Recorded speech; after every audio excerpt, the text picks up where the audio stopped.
it's a big week when he's here. Yeah, I know. Sean shows up. Most curious times. Okay. Just appreciate everybody being here. Just recap the weekend. I think it's really important. I first just really want to thank our fans. What an incredible environment. Third largest crowd in Canvas history. And I thought the atmosphere and the energy of our student section was outstanding. And just really want to salute them and just let our students and fans know how important that is to our team. I was really taken aback by the John Mosley ceremony. Very proud to be a part of it, that our team could be a part of it. And I thought that it was a tremendous tribute to John and his family, and what an incredible family. We gave out 3 game balls for the game. We gave one to Eric Mosley, John's son, and an incredible man in his own right. We gave one to John Matsusima, who is probably our greatest living fan here at CSU. He's touched so much of our history here. 103 years old, been a season ticket holder for 65 years. He was actually a classmate of John Mosley and sat in class with him. And he actually was involved with Phil McGraw about starting Ag Day. And so really important figure in our history. And then the last game ball was for John Weber, our new athletic director, and our administrative staff was fantastic in getting the game set up, the atmosphere at the game, the different changes on game day. I thought were really brought a lot of energy to what we're looking at here. And I thought it showed what we're capable here at CSU. When I learned about John Mosley and what he had to do, becoming one of the first Tuskegee Airmen in a time of segregation, I just really thought he must be proud of where we are here today at CSU and all the different things that we're doing. Last summer, our administration allowed me to start the Merit Norvell Minority Internship Program, where we give a young minority coach an opportunity to coach full-time here.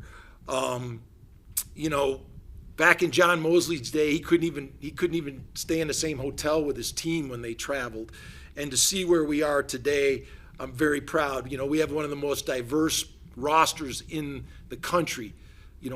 National reporters have come here to do stories on our roster because we have players from Australia, a punter from Australia. We got a kicker, 32-year-old kicker from Great Britain. We got a Japanese sumo wrestler. We got people from all over the world, not just the country, on this roster. And it makes it a very, very unique and special place. So very proud of that. As far as the game is concerned, I'm really happy the improvement that we made as a team. There's a lot of improvement between week 1 and week 2. I think the biggest area for us was in mental errors. You have some first game jitters. Guys are a little bit, not focused on the details of what they need to accomplish. We really cut the mental errors down in this second game. Our tackling was much improved. Tackling in space is something you don't get to do much in training camp. I thought our defense tackled very well, and we broke more tackles offensively. We had over 200 yards rushing. I think we had over 180 yards after contact. And so that was a huge improvement for our football team.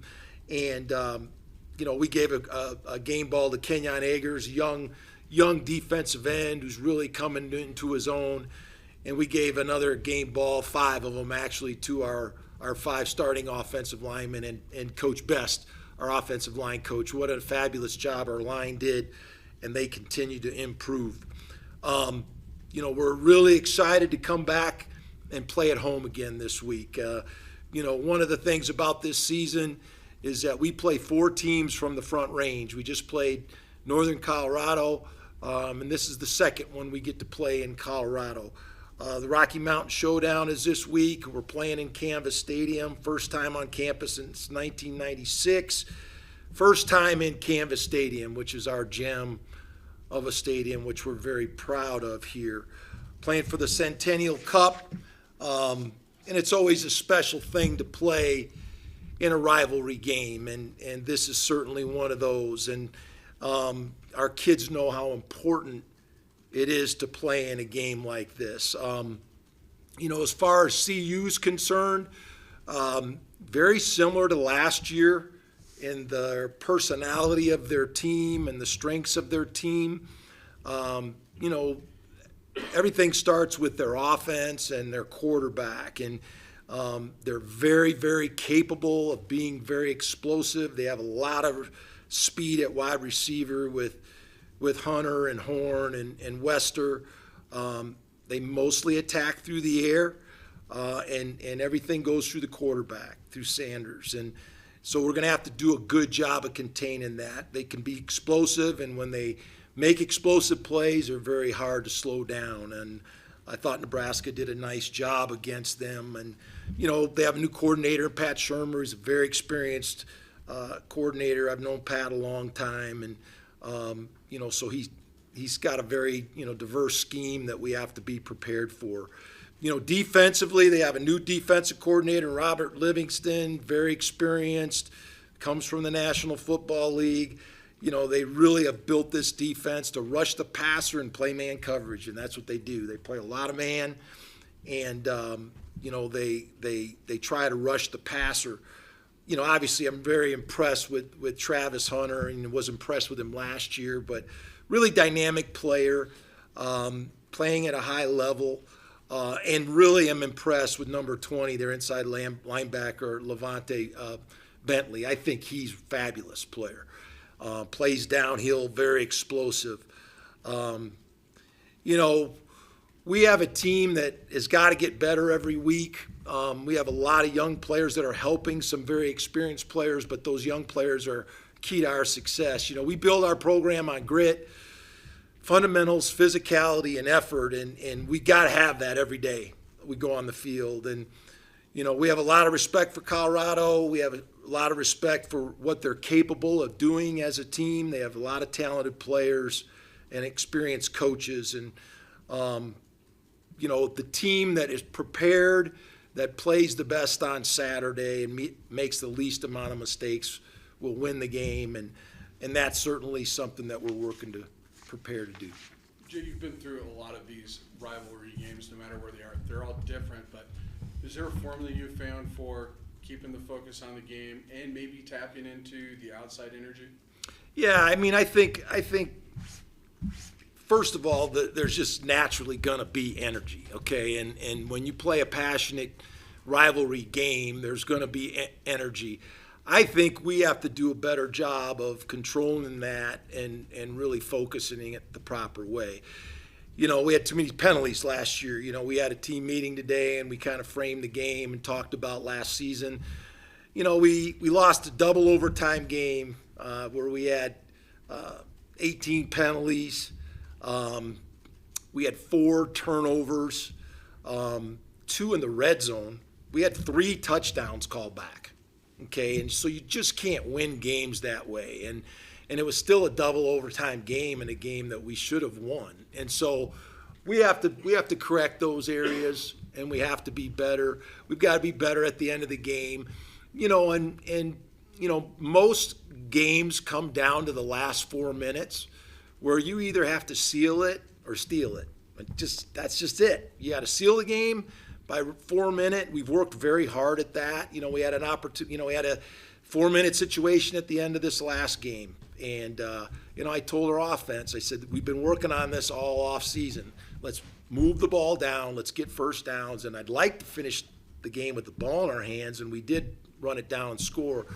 Great effort by Avery Morrow to get the ball in the end zone at the end, but we have to learn how to finish games like that, and that's important that we can run the ball in those situations. We got to play well at the end of the game in a 2-minute situation. So, those are the things that we have to learn from. I think we have a much more mature team. I think we're wiser and I think we have a better plan. How do you convince 18 to 22-year-olds to use the emotion and channel it in the right way? No, I mean, I think the one thing that as a coach you learn is that there's going to be emotion and there's passion, and that's part of the game, and we need that. You got to play with an edge and physicality, but it's got to be funneled the right way. And so, I think we'll learn from that from last year's game. I think we'll have an incredible environment in Canvas. I thought last week was great, and I think this week will be even better, just because of the nature of the opponent and the game, and we've been looking forward to it. Coach, do you have an update on Torrey? Torrey is sore, but I think he's going to be available to play. So we'll see how he progresses over the week. He's got a groin strain, and I was never fast enough to get a groin strain, but fast guys get groin strains. But Torrey, he's worked really hard to build his body up, and he was like shot out of a cannon on that punt return last week, and we're hopeful that he's able to play. I was proud of Braden this past week. Braden really handled the game plan well, spread the ball around to 10 different receivers, didn't turn the ball over. So, it's going to be important. Not only Torrey's ready to play, but all of our skilled guys are ready to contribute. What type of growth have you seen out of Braden from a game management perspective? It looks like he checked down. I thought he was really showed a lot last week, and I don't know. He probably checked 10 or 11 plays and got us into good runs, and he's certainly capable of doing that. What we're doing is really like an NFL offense. I mean, he's got to really manage the run game as well as the pass game. We're putting more on his plate that way. And, a lot of things that don't show up in the stat line. And leading his team and not turning the ball over, protecting the ball, and making sure that we are in a position to score. I think that's the most important job of a quarterback. And he showed a lot of maturity, and I'm really proud of him. How encouraging was it to see some of the success of the run lead to success in play action? Because you had the rushing touchdown from Braden and the deep shot both on play action. Yeah, the play action is part of what we're trying to get done, and you do that by running the ball effectively. And we rushed for 6.2 attempt this past game, which is a big goal of ours to do that well. And so we're really we want to build on that. We're trying to build a rugged team. We want to be a rugged team in all phases, a physical team that really uses its playmakers, and that's an example of the growth that we've made. Jay, obviously we talked about there's not going to be a lack of energy in this game, but just knowing, obviously you mentioned you showed the guys kind of the mistakes from last year, just knowing that all those guys are back and things like that they're going to be hungry, knowing that they probably should have won that game last year to get a win again this time around. Yeah, I think you learn every time you play, and you learn more from your losses than you do your wins, really. And so, we've talked a lot about that, and we learned a lot from last year's game, and we have a bigger sample size on them too. We know what they are, we know who they are, we know what they're trying to do, and so that's a better understanding for us. So I just think it'll help us moving forward. But, we always try to learn from every game, and I think we learned a lot from that game last year. You talked a lot in the past that it's hard being a college athlete these days with social media and everything. Obviously, in a week like this, it can be amplified. Do you talk at all, guys, on sort of how to try and keep the blinders on? Or yeah, we've talked a lot. You'd be amazed at what we talk about in our meetings. I mean, really. It's probably very different than what you think. We've talked a lot about what we can control as a team. And, I think it's difficult for young people because there's so much information out there, and it's all designed to get you to react to something, okay? And you guys are in that business, the reaction business. Some of you are more into it than others. I won't mention any names. But anyway, we're living in a time where Obviously social media and technology is a big part of our lives. And if we don't understand how that works, it can really kind of take over your life a little bit. I saw a stat last week where 870,000 people get on social media every day and start thinking that they're going to be social influencers. And the thing about it is now is that majority of social media is controlled by AI. It's all computers. And so an individual that gets on there thinking they're going to influence the world is probably very unlikely. It's going to be a computer somewhere. So don't get all excited about the headlines you see and all that stuff on social media. I think we've tried to educate our kids about that. We want them to be mature, but more importantly, I mean, we spend a third of our life sleeping.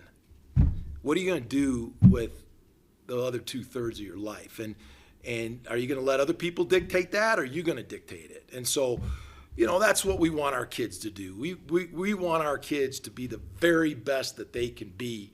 And so we focus on what can we do every day to put ourselves in position to be our very best. And, I was pretty upset last week during the game. I couldn't really be around many people on the sideline because I want our guys to be great. I want them to be great, and I know we have so much potential to do that. And this is an important step this week for us to realize that. Do you think there's some human nature your players knew what game was coming next? Did you feel any of that of, kind of Yeah, we all knew what game was coming next. I'm not different than they are in that. And we're looking forward to this game. There's really only, the only thing we can do is play well. That 3 hours that we're on the field on Saturday. The rest of it doesn't matter. We can talk about it all we want. We can put stuff on social media and respond and write articles and all that. It don't really matter. The only thing that matters is those 3 hours that we get to play, and that'll happen at 5:30. You mentioned a little bit that you felt like you talked to Matt. You've lost a little bit of your tempo. Is it almost imperative you get some of that back for this game? I don't know that that's would be accurate to say. I think we have the opportunity to play very tempos, and we gotta have to be better that way. I'll just say it that way. And it's like a pitcher. I mean, you don't just throw fastballs all the time, and you got to throw change-ups. You got to throw curves. You got to keep people off balance, and you got to back them up sometimes. That's part of it too. So yeah, we'll continue to work that and perfect that, and I think as you go through the season, you grow as a team, and we'll certainly work on that and get better. But in that analogy, a pitcher always knows he's at his best when he has his fastball, right? You got to have a fastball. You got to have a fastball you can hang your hat on, yes. But we have a lot of tools in our toolkit that we want to perfect as we go, and we don't use them all every week, but you kind of pull them out when you need to, and you need to be effective playing at different speeds. You mentioned 96. Sonny was the coach at that time. I think he had more success than others against CU. What do you think about him during the game? Or some of Oh, the yeah. history, No, I think of Sonny all the time, and he's told me a lot of stories about these games, and it's good to get that kind of perspective. But these are the games you remember. When you get done playing, when you get done coaching, you think about these rivalry games, and been part of a lot of them. And this one's unique. It's really unique, but it means a lot to the people in the state. It means a lot to our alumni. It means a lot to our fan base, and it means a lot that it's here in Fort Collins and in Canvas Stadium. They're supposed to play here a couple years ago. The game was canceled because of COVID, and I just think there's a lot of anticipation and excitement about playing this game in Canvas. We got a special stadium. It was special Saturday. For those of you that were here, it was big time college football environment, and I think that's what we're capable here at CSU, and I'm proud to be a part of it, and I'm looking forward to Saturday. Jay, was that kind of a reminder? You mentioned the atmosphere you guys had Saturday and what will obviously come this Saturday. Is that kind of a reminder of why you wanted to take this job? There's no question. It's why I came here, to be a part of games like that, atmospheres like that, and also, for this community. We love this community. We represent this community. We're proud to travel all over the country and represent CSU. And, when we play, we want people to see the respect that we have. We want them to see that we're accountable for what we do, that how hard we play, that we have a team that runs and hits. We want to play good football, and that's what we've been working hard to build here. And, this is another important step for us. Pass rush will be important this week. Do you get Newer back as well? Yeah, I don't know that Norvell will be back this week. It's unlikely that he will be back. And that's why it's so important, the development of kids like, Kenyon Agers and Gabe Kurtzky and, Mukende's playing so well. So those guys are going to continue to get opportunities. We got to do a great job with our pass rush. We got to keep this quarterback in the pocket. And we got to push. We got to get vertical push inside. He's a drop back passer in his nature. And so we got to do a good job of keeping him in the pocket. He got out late on us a couple times last year, and those were big plays in the game, and we gotta do a good job of hemming them up. With Colorado's speed and playmaking ability, how do you plan on keeping the defense disciplined all the way to the end, so I think they might have faster receivers than Texas. I mean, those kids can all run. We got to do a good job of playing good, solid pass defense. They haven't really hurt people much with the running game, so that's what they want to do. And we have to do a good job of understanding how they try to attack coverages and how we can defend them. And so that's going to be a big part of the game is not giving them explosive plays. Coach, you mentioned in your opening that there's a lot of similarities to last year's team with Colorado. And I know offensively with Shador, they're doing a lot of the same stuff. But defensively, new coordinator on that side too, a lot of new guys up front.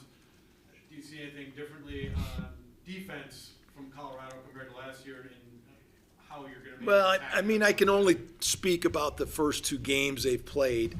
But, Livingston he's an experienced coach, and he's got a lot of great experiences in the National Football League and with the Bengals. They've played under and over. They play a little odd, and they've played a lot of man coverage. That's what they've done so far.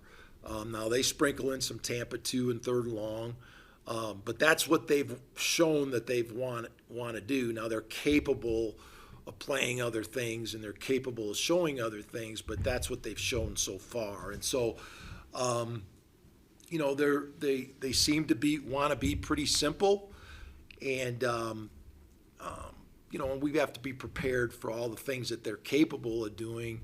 And we've studied a lot of their tape of the coordinators in different places they've been, so we know what they're capable of doing. But very similar personality team that we played a year ago as far as schematically. Jay, what was said before the game and after last year's game, does that carry over at all into It's a very different year. It's a very different year, and the circumstances are completely different.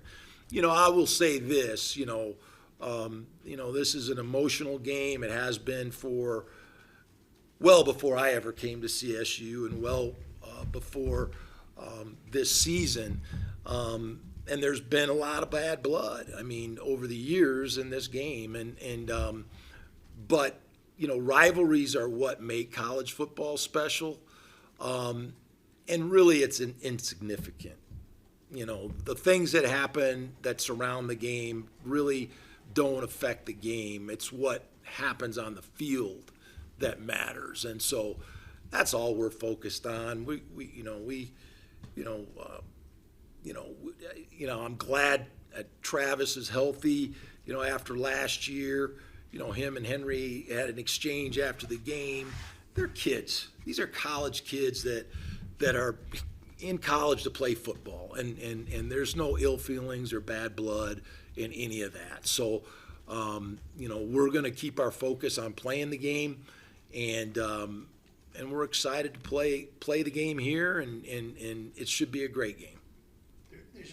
I've been in so many of these games. There's a tricky balance, as you mentioned, between the emotions and the rivalries and what that means.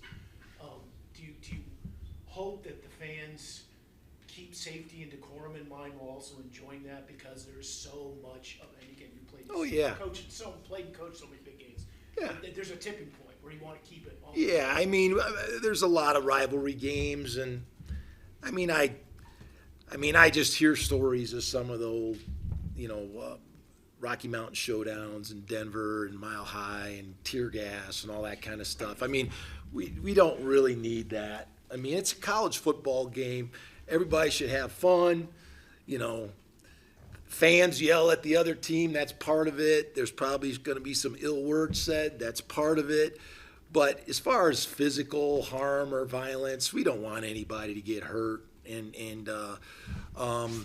it's a football game, and all that other stuff is just part of the game. All the words that are said, and I'm sure there'll be some of that. And so, and I'd probably be disappointed if there wasn't, to be honest with you.